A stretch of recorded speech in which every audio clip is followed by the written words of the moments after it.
Doctor చెప్పినప్పుడే Akshay ఊపిరి ఆగిపోయింది. కానీ మన ఆశ కొద్దీ మనం బయలుదేరాము.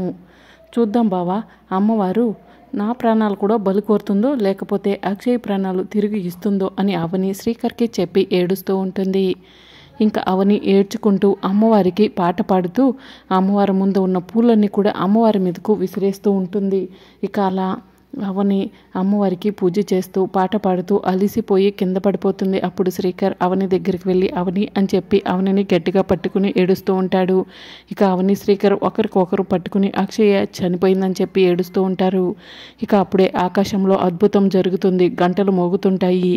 ఇక ఆకాశంలో నుండి ఒక మెరుపు వచ్చి గుడిలో ఉన్న అమ్మవారి చుట్టూ తిరిగి ఆ మెరుపు మెల్లగా అక్షయ్ గుండెల్లోకి చేరుకుని అక్షయ్ గుండె కొట్టుకునేలా చేస్తుంది. అప్పుడు అవని శ్రీకర్ ఏడుస్తూ ఉంటే అక్షయ్ మెల్లగా కళ్ళు తెరిచి అమ్మ అని చెప్పి అంటూ ఉంటుంది.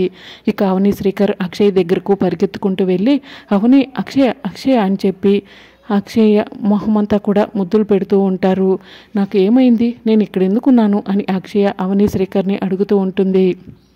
నీకు అవని పునర్జన్మనిచ్చింది అక్షయ, అసలు ఏం జరిగిందంటే అని శ్రీకర్ జరిగిందంతా కూడా అక్షయ్కు చెప్తూ ఉంటాడు. ఇక అక్షయ శ్రీకర్ చెప్పిన మాటలు విని షాక్ అయ్యి మీరు నా కోసం గుడిలో అడుగు పెట్టారా అని చెప్పి అవనిని అడుగుతూ ఉంటుంది. ఏదో ఒకరోజు తప్పకుండా కూతురు కోసం గుడిలో అడుగు పెడతానని చెప్పావు కదమ్మా, ప్రస్తుతానికి నువ్వే కూతురువి అని అవని అక్షయ్ను ముద్దు పెట్టుకుంటుంది. ఇక అమ్మవారు అక్షయ్కు తిరిగి ఊపిరి పోసినందుకు అవని అమ్మవారికి నమస్కారం చేసుకుంటూ ఉంటుంది. అమ్మ అక్షయ, అమ్మవారి దయ వల్ల నువ్వు మళ్ళీ తిరిగి ఊపిరి పోసుకున్నావు. అమ్మవారు నమ్మిన వాళ్ళని ఎప్పుడు కూడా మోసం చేయదమ్మా అని చెప్పి అవని చెప్తూ ఉంటుంది. అవని అమ్మవారు నాకు ఎప్పుడు కూడా అన్యాయం చేయలేదు. అమ్మవారు నీలాంటి అక్షయ్ లాంటి భక్తుల్ని ఎప్పటికీ కూడా దూరం చేసుకోదు. అమ్మవారు తను నమ్ముకున్న వాళ్ళకి ఎప్పటికీ అన్యాయం చేయదు. అవని శ్రీకర్ ఇద్దరు కూడా అక్షయ్కు చెప్తూ ఉంటారు. అవని వేకుజాము అయిపోయింది, ఇక ఇంటికి బయలుదేరదాం రా అని చెప్పి శ్రీకర్ చెప్తూ ఉంటాడు. ఇక అవని అక్షయ్ను తీసుకుని అమ్మవారి ముందుకు వెళ్ళి అక్షయ అమ్మవారికి నమస్కారం చేసుకో అని చెప్పి చెప్తూ ఉంటుంది. ఇక అవని అక్షయ ఇద్దరు కలిసి అమ్మవారికి నమస్కారం చేసుకుంటూ ఉంటారు. ఇక మరోవైపు నిహారిక కృష్ణబాబు శౌర్య హాల్లో కూర్చొని టెన్షన్ పడుతూ ఉంటారు.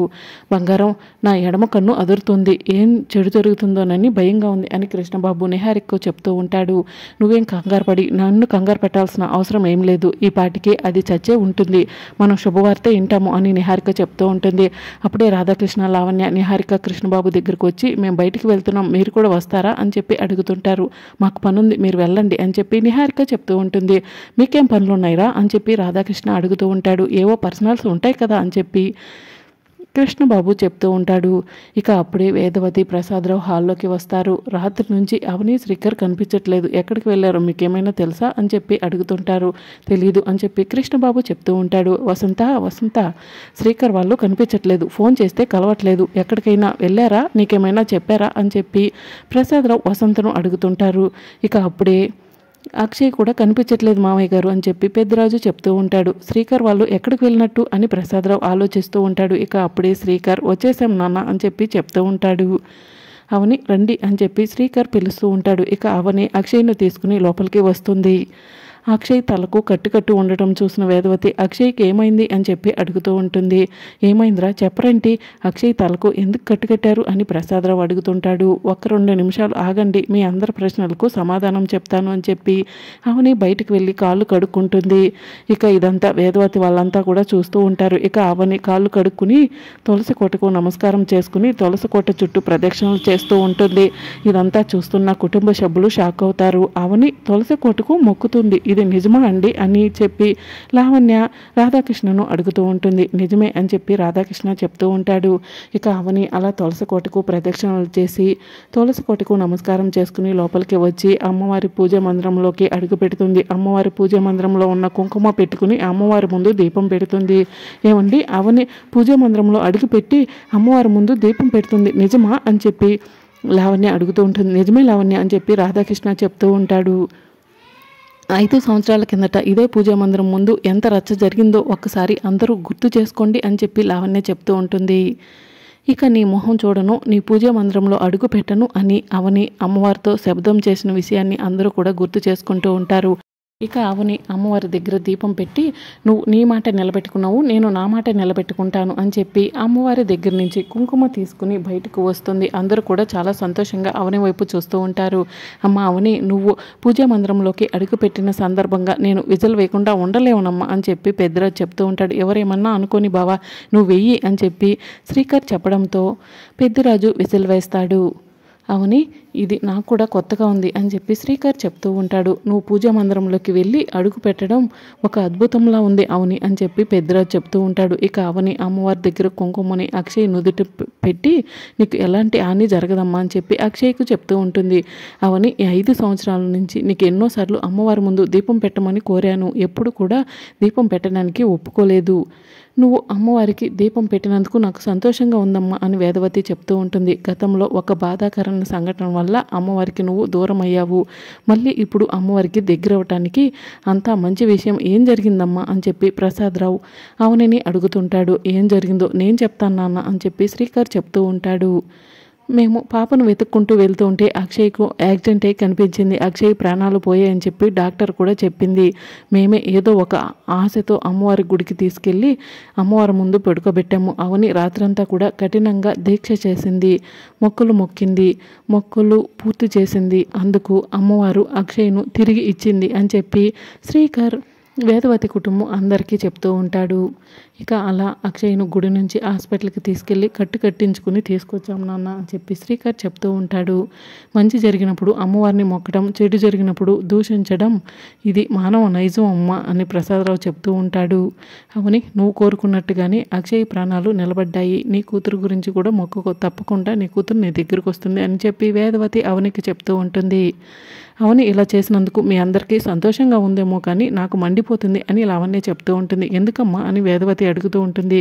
మీరు హాస్పిటల్లో ప్రాణాపాయంలో ఉన్నప్పుడు అవని అమ్మవారి ముందు దీపం పెట్టిందా, అమ్మవారి గుడికి వెళ్ళిందా, అమ్మవారి కొబ్బరికాయ కొట్టిందా, పుర్లి దండాలు పెట్టిందా? కానీ ఈ అక్షయ్ కోసం ఇంత కఠినమైన దీక్షను అవని చేసిందంటే నాకు కోపం వస్తుంది, మండిపోతుంది అని చెప్పి లావణ్య చెప్తూ ఉంటుంది. మీరు దీన్ని సహిస్తారేమో కానీ నేను సహించలేకపోతున్నాను అని లావణ్య చెప్తూ ఉంటుంది. భలే పాయింట్ అడిగినరా, దిక్కు మొక్కు లేని అక్షయ్ కోసం అవని ఇలాంటి పూజలన్నీ చేస్తుందా, అమ్మ కోసం చేయదా అని కృష్ణబాబు అంటూ ఉంటాడు.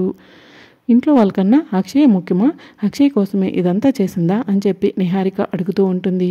గతంలో ఈ అక్షయ్ నిన్ను ఎంతో ఇబ్బంది పెట్టింది కదా గ్రాని, ఇలాంటి అక్షయ్ను ఇంట్లో ఉంచుకోవడం అవసరమా అని శౌర్య అడుగుతూ ఉంటుంది. ఈ అక్షయ్య ఇంట్లో ఉండటం వల్ల ఎన్ని గొడవలు జరిగాయో మర్చిపోయారా, ఈ అక్షయ్ని వెంటనే ఇంట్లో నుంచి బయటికి పంపేయండి అని చెప్పి రాధాకృష్ణ లావణ్య చెప్తూ ఉంటారు. ఇప్పుడు ఆ విషయం గురించి ఎందుకురా, వదిలేసేయండి అని చెప్పి వసంత చెప్తూ ఉంటుంది. నువ్వు గోడ మీద పిల్లలా మాట్లాడకూడదునా అని లావణ్య వసంతను అంటూ ఉంటుంది. అవని ఈ ఇంటికి వచ్చేటప్పుడే అక్షయ్ ఇంట్లో ఉంటేనే వస్తానని చెప్పి కండిషన్ పెట్టి వచ్చింది. అలాంటప్పుడు ఇప్పుడు అక్షయ్ని ఇంట్లో నుంచి బయటికి పంపిస్తే అవని మాత్రం ఉంటుందా అని వసంత అంటూ ఉంటుంది. నీకేం తెలీదు, నువ్వేం మాట్లాడకక్క, మేం మాట్లాడతామని చెప్పి కృష్ణబాబు చెప్తూ ఉంటాడు.